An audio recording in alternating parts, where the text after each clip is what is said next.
Today is such a special day because 3 minutes before midnight we saw the piece on Jumbotrons in Times Square.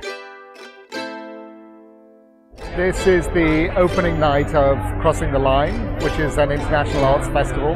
There's something wonderfully festive about this parade of drag queens and hand animation in Times Square.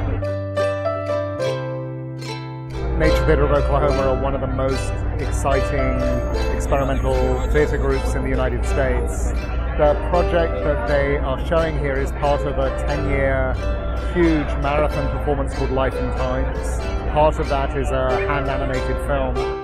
It's mind-blowing that you can go from a card that's 4x6, because all of the individual frames were drawn on 4x6 index cards, to epic scale on the global level.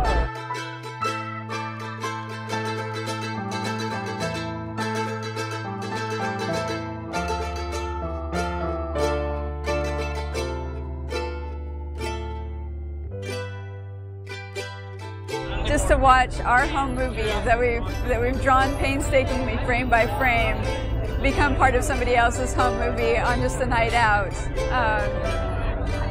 I don't know if it gets better than that.